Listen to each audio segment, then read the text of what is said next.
Tes, baik. Assalamualaikum warahmatullahi wabarakatuh. Selamat pagi semuanya. Perkenalkan, saya Azkia Nur Aulia Putri, anggota tim PKL PTLSKK dari SMK Info Bandung. Aku moderator di workshop hari ini. Minggu kemarin dari workshop elektronika dan instrumentasi IoT. Workshop minggu ini, em, kita akan membahas tentang Foundation of Programming and Computer System. Untuk workshop hari ini akan disampaikan oleh rekan saya, Wildan, Fatih, dan Akalil dari SMKN 2 Cimahi. Sebelum kita masuk ke pematerian, saya akan menjelaskan rundown workshop hari ini. Workshop dibuka dengan pembukaan.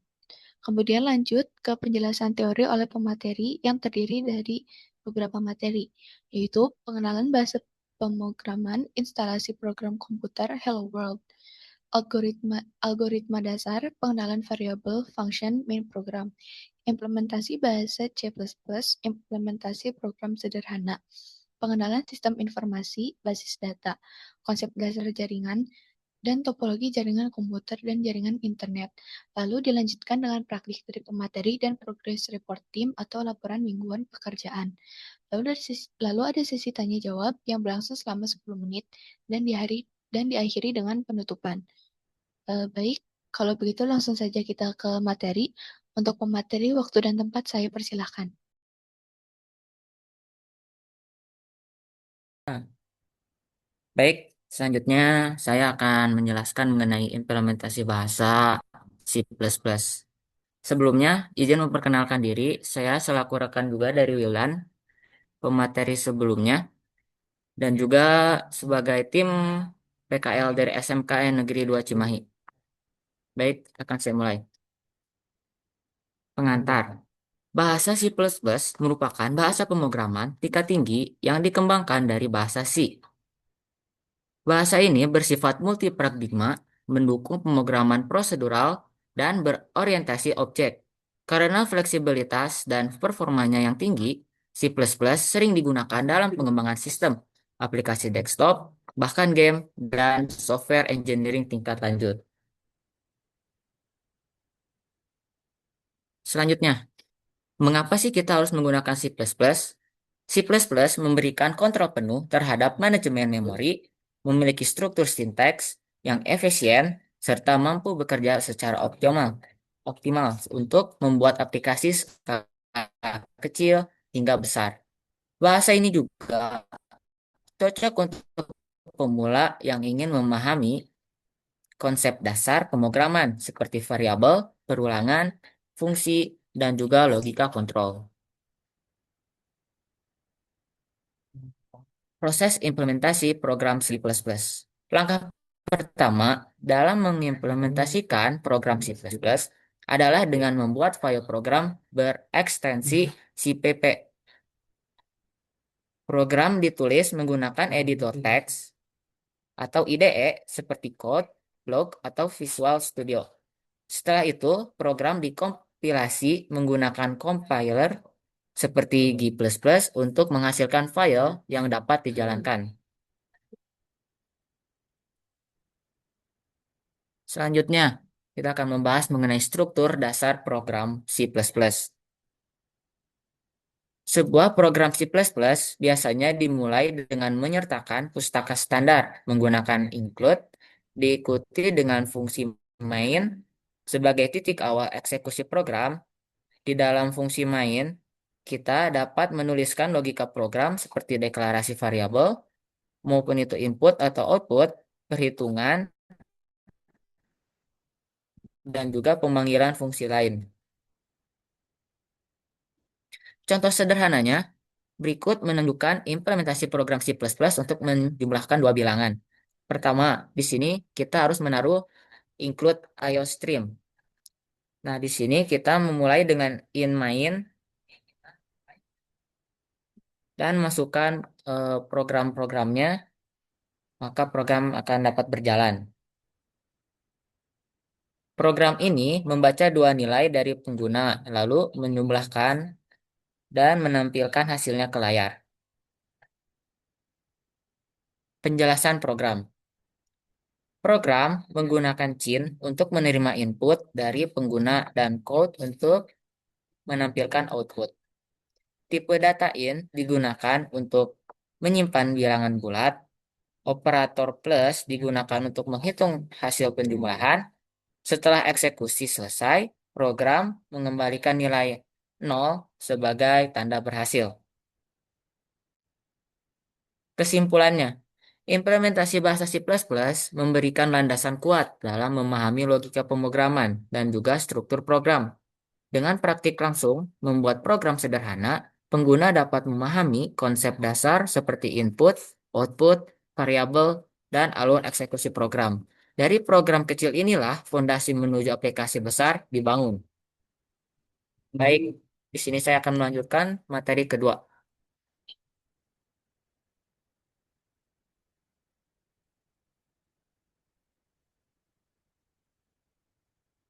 Pengenalan sistem informasi berbasis data.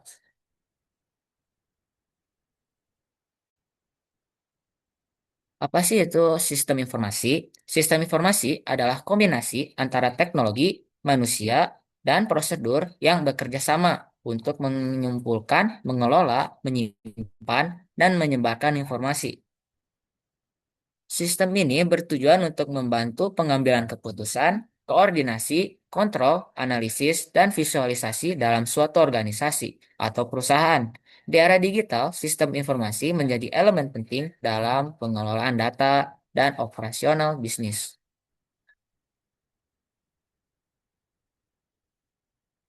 Komponen utama sistem informasi. Dalam sebuah sistem informasi, terdapat beberapa komponen penting, seperti perangkat keras atau disebut juga dengan hardware, perangkat lunak, yaitu software, jaringan data, dan manusia yang mengelolanya. Semua komponen ini saling terintegrasi untuk mendukung proses pengolahan data menjadi informasi yang bernilai. Peran sistem informasi dalam kehidupan. Sistem informasi kini tidak hanya digunakan di perusahaan besar, tetapi juga hadir dalam kehidupan sehari-hari, seperti aplikasi perbankan digital, sistem akademik sekolah, layanan kesehatan elektronik, hingga layanan transportasi online. Dalam sistem informasi, aktivitas menjadi lebih efisien dan keputusan dapat diambil berdasarkan data yang akurat. Apa itu basis data? Basis data adalah kumpulan data yang tersusun secara sistematis dan dapat diakses, dikelola, dan diperbarui dengan mudah menggunakan sistem manajemen berbasis data. Tujuannya adalah menyimpan informasi dalam bentuk yang terstruktur agar mudah ditemukan dan digunakan oleh sistem informasi. Baik, selanjutnya, hubungan sistem informasi dan basis data. Basis data merupakan fondasi dari sistem informasi. Data yang disimpan dalam basis data digunakan oleh sistem informasi untuk menghasilkan laporan, mendukung pengambilan keputusan, serta menjalankan proses bisnis. Tanpa basis data yang baik, sistem informasi tidak dapat berjalan secara optimal. Contoh penerapan di dunia nyata. Contohnya yaitu dalam sistem akademik sekolah, data siswa disimpan dalam basis data, mencakup nama, nilai, absensi, maupun data lainnya. Sistem informasi sekolah akan menggunakan data tersebut untuk menampilkan rapor, laporan kehadiran, atau pengumuman kelulusan. Semua proses ini hanya bisa berjalan lancar jika basis data dan sistem informasi saling terintegrasi dengan baik. Baik, untuk kesimpulannya, sistem informasi dan basis data merupakan dua hal yang tidak dapat dipisahkan dalam teknologi. Sistem informasi mengandalkan basis data untuk menyimpan dan mengelola data, sedangkan basis data membutuhkan sistem informasi agar data yang disimpan dapat diakses dan digunakan secara maksimal. Memahami dasar keduanya menjadi langkah awal untuk memasuki dunia IT yang lebih kompleks. Baik, cukup di sini untuk pematerian dari saya. Untuk sesi selanjutnya, saya akan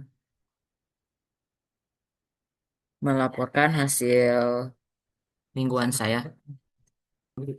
Sebagai topik, di sini saya akan menjelaskan mengenai IoT Workshop Kit, yaitu Home Automation.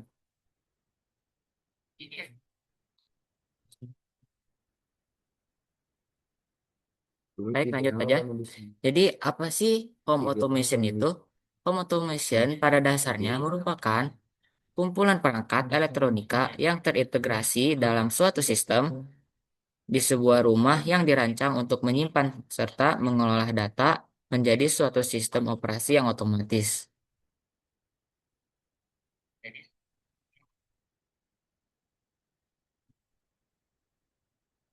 Baik.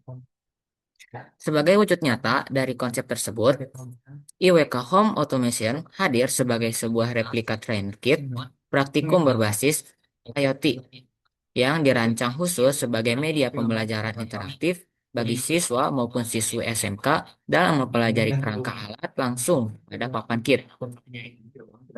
Dalam operasionalnya, alat ini akan bekerja secara dinamis sesuai perintah dan program yang tertanam berdasarkan data yang telah dikumpulkan. Agar seluruh sistem dapat berfungsi dan sinkron dengan baik, kit praktikum ini sepenuhnya mengandalkan dukungan koneksi internet melalui jaringan Wi-Fi aktif.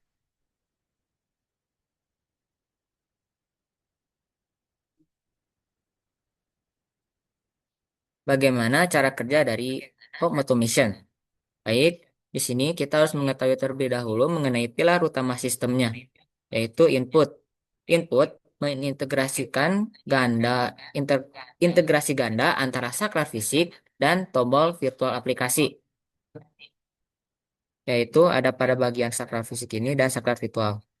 Selanjutnya proses transmisi data nirkabel berbasis cloud server, yaitu melalui tiga microcontroller ini.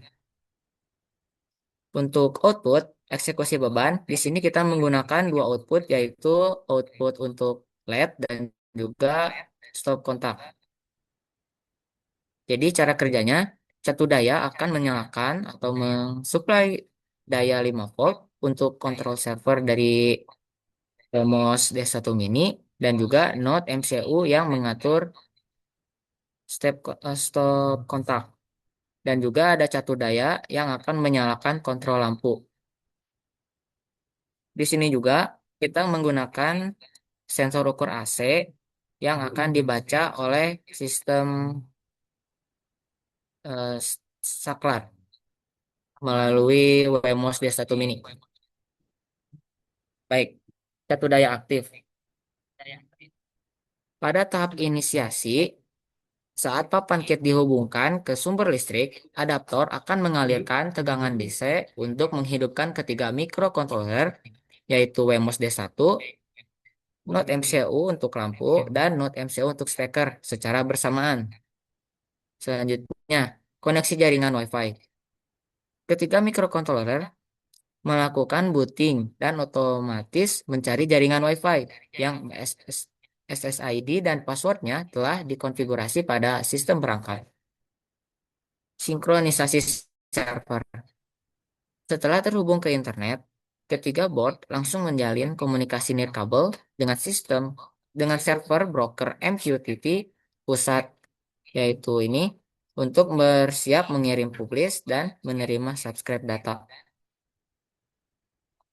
Selanjutnya, untuk tahap pengolahan data.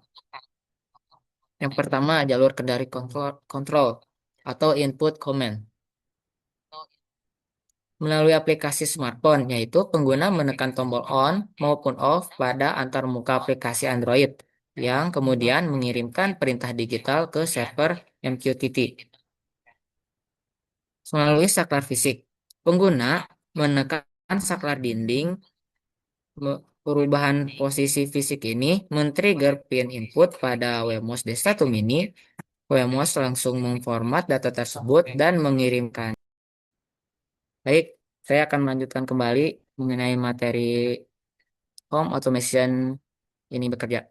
Pembacaan sensor. Modul VZM 004T membaca tegangan AC secara paralel dan membaca arus listrik AC pada jalur steker menggunakan cincin magnet. melalui kondisi yang disebut dengan induksi elektromagnetik. Transmisi lokal.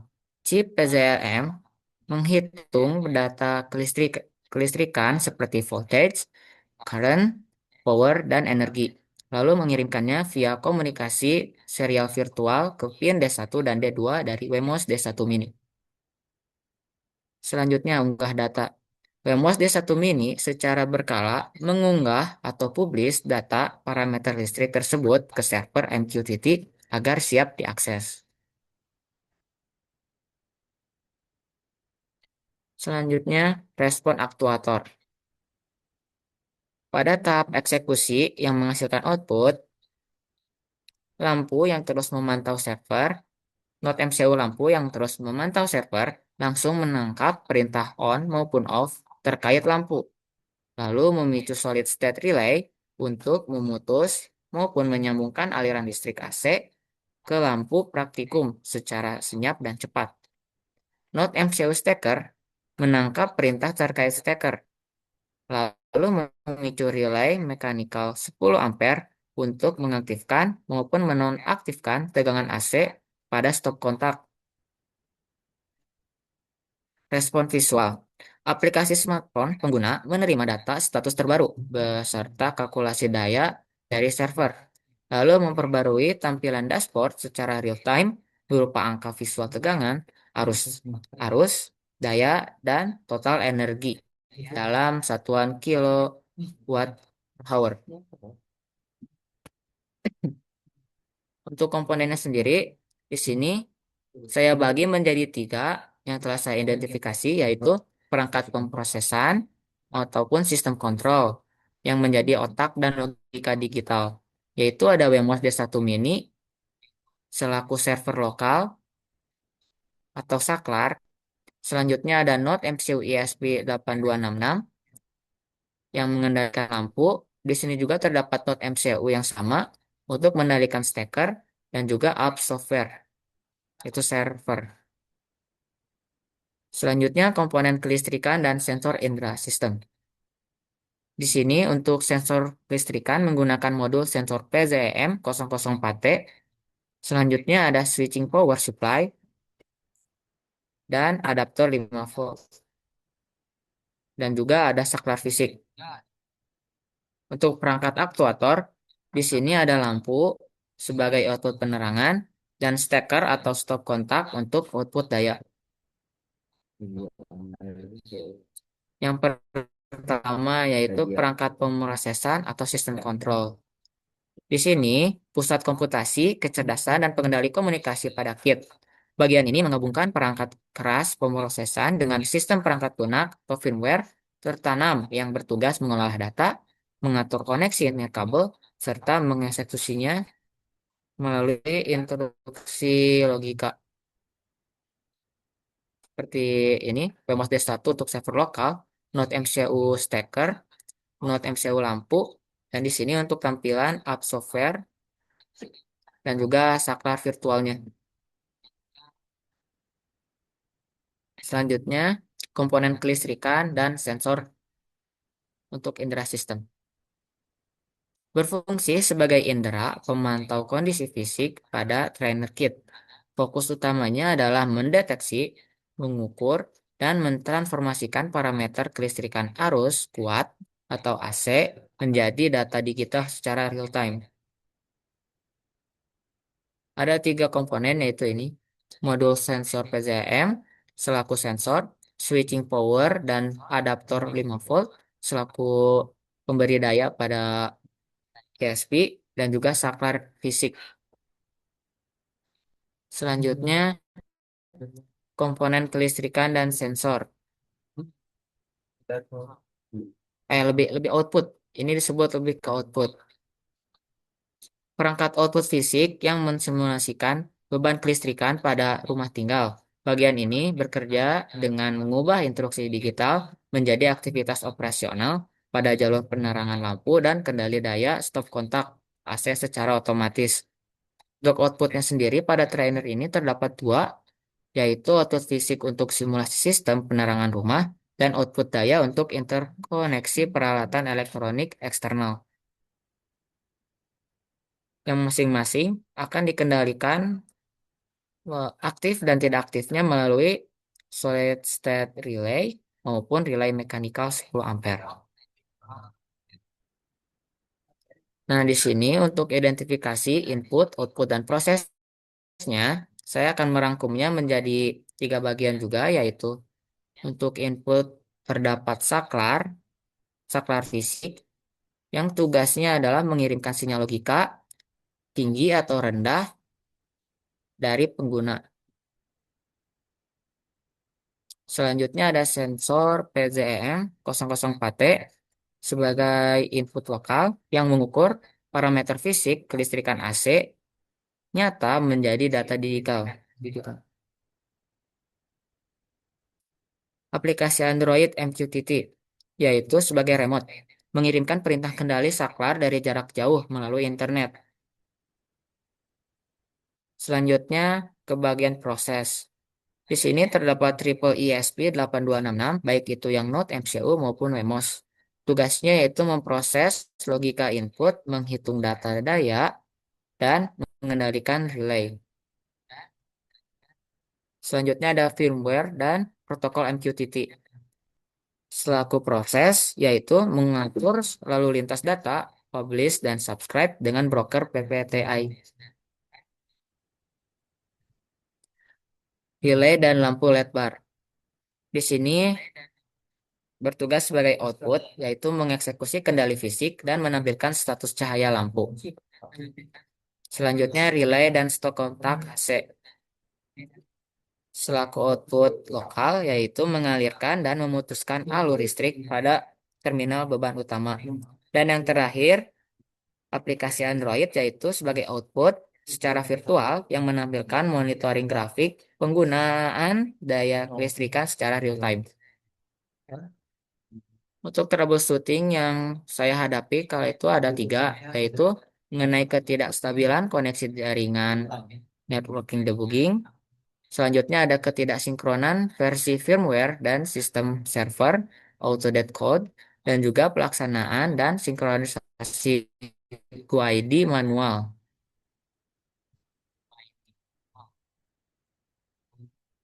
Untuk kesimpulannya, secara keseluruhan, proyek analisis IWK Home Automation ini memberikan pengalaman mendalam mengenai bagaimana sebuah sistem smart home berbasis IoT terdistribusi bekerja secara utuh. Keberhasilan alat ini tidak hanya terletak pada kemampuan aktuator dalam memutus atau menyambungkan aliran listrik pada lampu dan stop kontak AC, melainkan pada bagaimana sinkronisasi arsitektur dalam multi-chip, mulai dari pembacaan parameter daya listrik oleh sensor PZM004T, pemrosesan nirkabel pada jajaran ISP8266, hingga integrasi satu GUID file via broker MQTT agar dapat berjalan selaras tanpa konflik data. Selain itu juga, kendala yang ditemukan selama pengujian memberikan pelajaran penting bahwa dokumentasi menganalisis jaringan, ketelitian penyamaan GUID pada aplikasi Android, serta konfigurasi versi hardware yang tepat merupakan langkah krusial untuk memastikan sistem kendali dan monitoring daya rumah cerdas ini dapat beroperasi secara berkelanjutan, stabil, dan responsif. Di sini terdapat video demonstrasinya. Di sini saya melakukan pengujian secara fisik. Bisa diperhatikan bahwa lampu menyala dan juga stop kontak menghasilkan listrik. Dan di sini saya akan mematikan melalui saklar virtual. Hasilnya berjalan dengan baik. Cukup di sini untuk penyampaian hasil hasil ya untuk seminggu ini. Terima kasih. Saya lanjutkan kepada narator, moderator.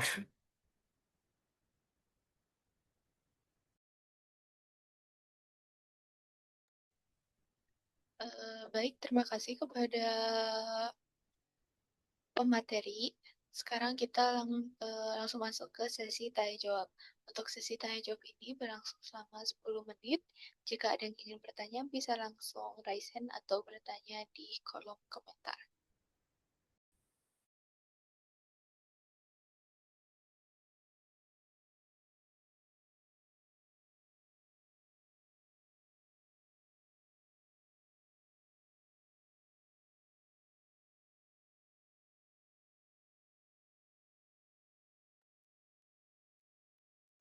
Baik, untuk sesi tanya jawab saya izin akhiri. Terima kasih untuk rekan pemateri yang sudah ikut memberikan ilmunya, juga untuk teman-teman dan Bapak Ibu yang sudah berpartisipasi. Untuk workshop hari ini saya cukupkan.